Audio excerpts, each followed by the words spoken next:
Bonjour à tous et bonjour à toutes et bienvenue pour cette nouvelle vidéo des Mémoires d'Adrien. Une vidéo dans laquelle je vais vous parler d'un livre, je vais vous faire une critique littéraire d'un ouvrage sorti pour cette rentrée littéraire 2024, ça s'appelle Le Barman du Ritz, c'est écrit par Philippe Collin et c'est chez Albin Michel. Je suis pas forcément friand de la rentrée littéraire, c'est pas quelque chose moi forcément que j'attends particulièrement, je sais que c'est une sorte de messe pour beaucoup. Là, on a à peu près 500 livres qui sont sortis pour cette rentrée littéraire, donc ça fait beaucoup.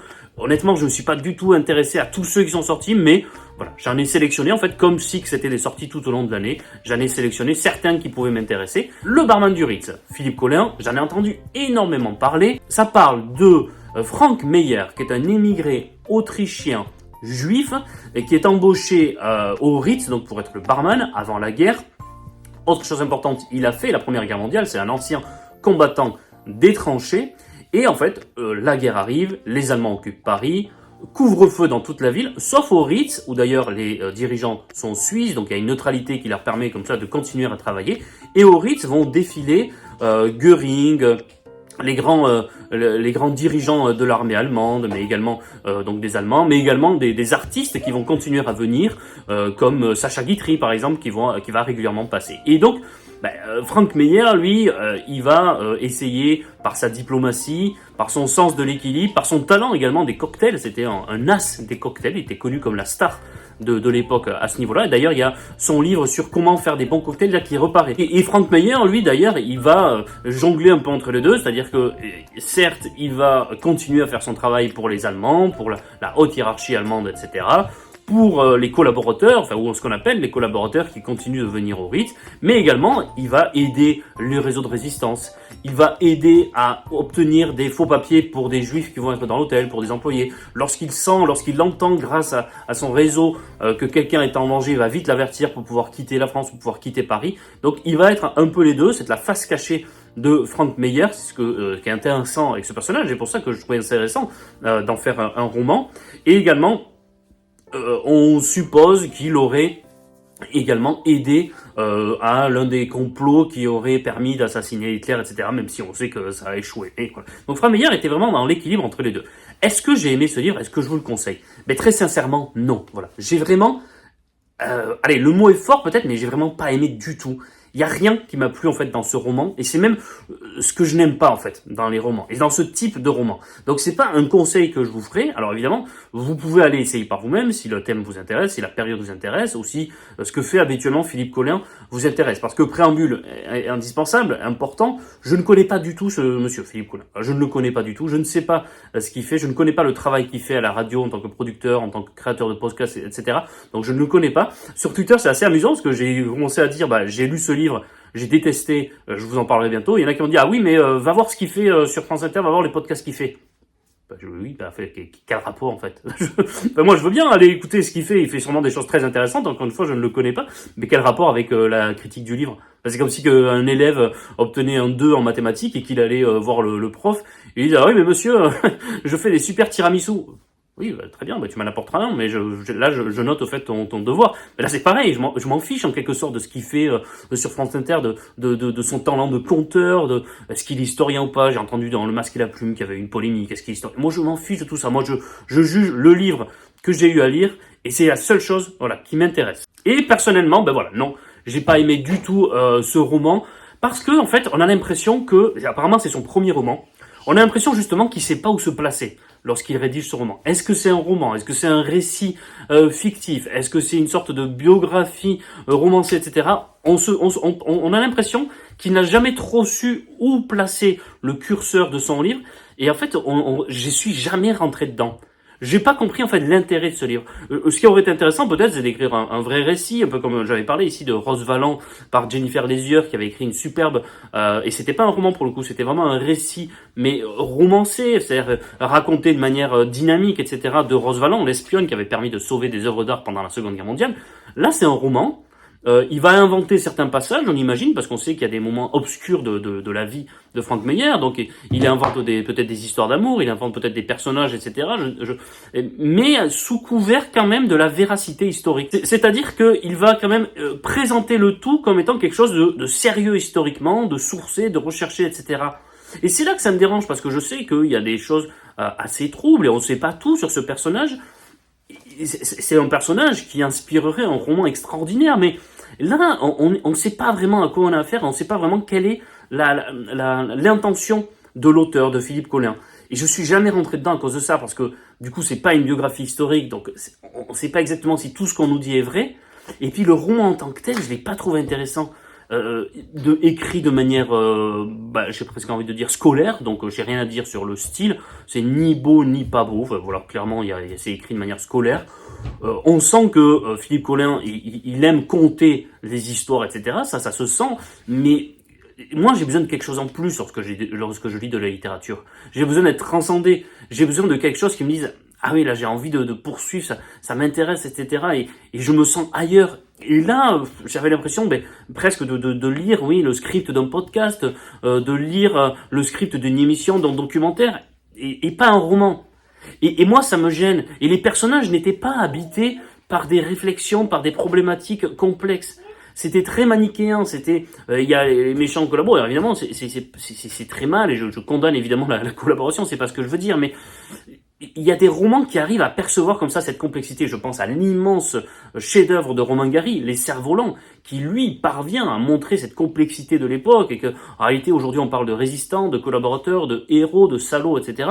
Mais placé à l'époque, et Romain Gary sait le faire. Et pour moi, Philippe Collin n'a pas su le faire. Et je le regrette parce que c'était un formidable outil. Il y avait franchement de quoi faire un super livre. Et c'est toujours resté en fait à plat. Il y a jamais eu une sorte d'envol qui a permis pour moi d'en faire de la littérature, d'en faire un bon roman. Donc, j'ai pas passé un mauvais moment.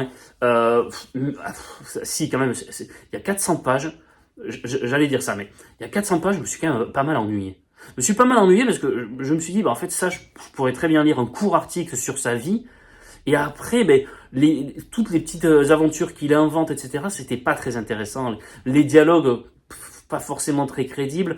Et encore une fois, voilà, et c'est dur parce qu'il y a cette comparaison, mais encore une fois, moi, il y a les cerfs-volants, il y a ce personnage extraordinaire dans les cerfs-volants dont je vous ai parlé dans une précédente vidéo, du chef cuisinier qui se dit, moi, ma façon de résister, ça va être justement d'offrir cette belle cuisine. Mais c'est un roman. On se doute bien qu'à l'époque, il y a personne qui se disait je vais être héros de cette manière-là. On se doute bien que dans la réalité, c'était beaucoup plus à plat, comme peut-être le fait Frank Meyer, pour dire moi je dois survivre, donc je vais essayer d'être pragmatique, d'être diplomate, de faire en sorte de survivre et de m'en sortir le mieux possible tout en essayant d'aider. Ça, oui, je suis d'accord, mais là je suis dans un roman. Là je suis dans de la littérature et moi j'ai envie de rêver. Bon, c'est moi, hein. Peut-être que vous, ça vous suffit ce que je vous raconte là, donc ce livre du coup va vous plaire, est fait pour vous. Mais moi j'ai besoin d'un petit rêve. J'ai besoin d'un personnage comme celui des cerfs-volants qui dit moi ma façon de résister, ma façon d'être un héros, eh bien c'est de leur servir à manger.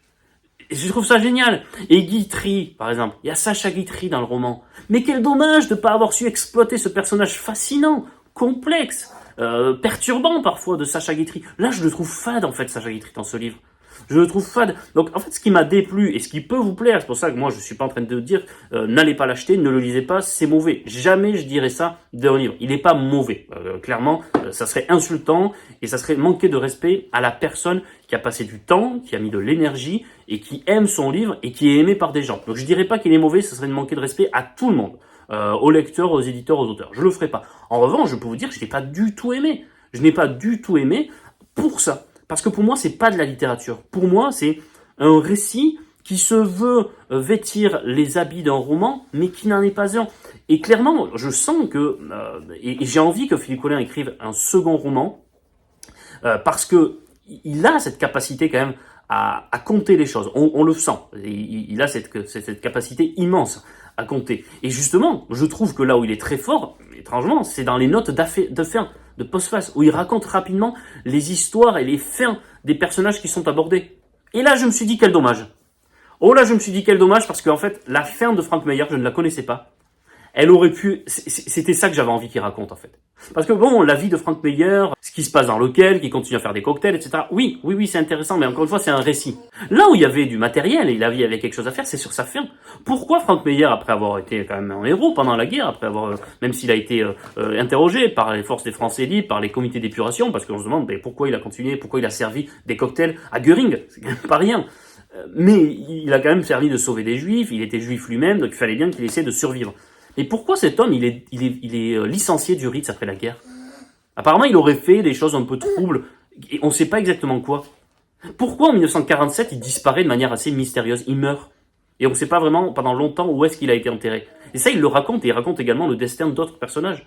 C'est ces petits silences, c'est ces blancs, c'est ces parenthèses inconnues dans l'histoire que j'aurais aimé qu'il raconte et qu'il en fasse un roman et qu'il utilise son pouvoir d'imagination. Parce que là, on sent que, en fait, il s'est senti un peu bridé, un peu bloqué par le fait que l'histoire, elle pèse. L'histoire, elle est quand même connue, même s'il y a certaines zones d'ombre pendant la guerre, mais on l'a senti peser, on l'a senti oppressé par le poids de l'histoire et par le poids de cette Seconde Guerre mondiale qui est difficile à raconter, qui est difficile à aborder. Et c'est dur d'en faire un roman. Je trouve que c'est dur de s'attaquer à une telle période. Alors, ça peut sembler comme ça assez, entre guillemets, commercialement facile.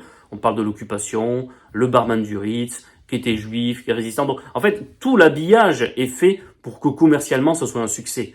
Mais lorsqu'il s'agit pour moi d'aborder le sens littéraire de ce livre, je l'ai trouvé un peu faible. Pas mauvais, hein, mais faible, on va dire, en matière de littérature. Et c'est ce qui m'a dérangé, et je pense que le poids de l'histoire et le poids de la Seconde Guerre mondiale était peut-être trop lourd pour en faire un grand roman et pour s'affranchir de certaines images et s'affranchir de qu'est-ce qu'on va en dire s'il va trop loin dans la complexité de cette période. Et ça, c'est ce que, par exemple, Romain Gary, dans Les Cerfs-Volants, a su brillamment faire. Faire corps dans Le Silence de la mer. Mais je pense à tellement d'autres romans qui ont su aborder cette période avec cette complexité et en faisant un immense roman. Et moi, je regrette encore une fois, vraiment, hein, que Philippe Collin, alors tout le monde n'est pas d'accord avec moi, hein, évidemment, mais que Philippe Collin, il n'ait pas utilisé ces 3 dernières années de la vie de Frank Meyer. Pourquoi il est licencié? Qu'est-ce qu'il a pu faire après? Et pourquoi il disparaît de manière mystérieuse? Ça, j'aurais bien aimé qu'un romancier s'empare de cette période et nous le raconte. Bref. Écoutez, moi, je ne vais pas vous déconseiller la lecture de ce livre, mais je vous ai donné mon ressenti, je vous ai dit pourquoi il ne m'avait pas plu. Si vous l'avez lu, que vous l'avez aimé, mais ça m'intéresse également d'en échanger, d'en débattre avec vous. J'adore débattre, que ce soit ici, ou alors contactez-moi sur Instagram ou sur Twitter, ou via mon adresse mail que je mets toujours dans les descriptions de mes vidéos, que j'essaie de mettre toujours quand j'oublie pas. Envoyez-moi des messages si vous n'êtes pas d'accord, j'adore débattre. Si vous trouvez que je suis sévère, dites-le, ça m'intéresse. Et même si Philippe Collin a envie d'en échanger, d'en débattre, je serais ravi d'en discuter avec lui. Voilà. Donc, écoutez, manque de peau, mon premier roman que j'ai lu pour cette rentrée littéraire et que j'ai écouté. Voilà, je vais vous le dire également toute la vérité. Je l'ai écouté en livre audio grâce à Audiolib, qui est très bien. Là, par contre, le livre audio est très bien lu. Donc, je vous conseille si vous manquez de temps, c'est ce que j'ai souvent, moi, vous vous doutez, eh bien, l'Audiolib permet dans les oreilles, lorsque je vais à pied au travail, lorsque je fais plein de choses, etc.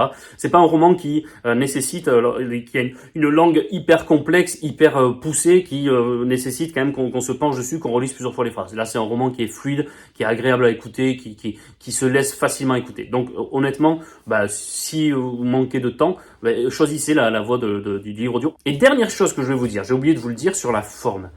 Le récit est écrit à la 3e personne.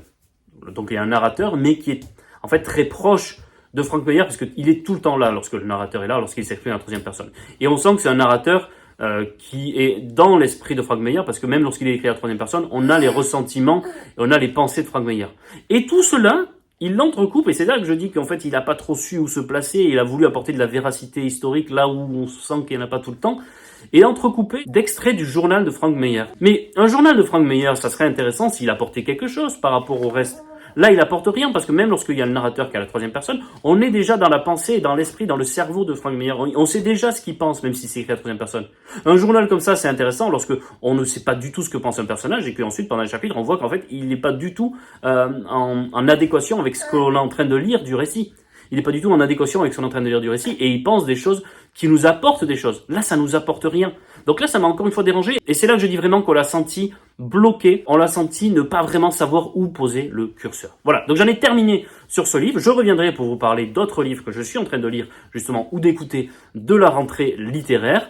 Dites-moi vous si la rentrée littéraire ça vous intéresse, si vous en lisez, qu'est-ce que vous avez lu, qu'est-ce que vous avez aimé, parce que parmi les 500, je peux pas tout voir et je peux pas même aller lire tous les résumés. Prenez soin de vous, lisez des livres, et à très bientôt pour de nouvelles aventures des Mémoires d'Adrien.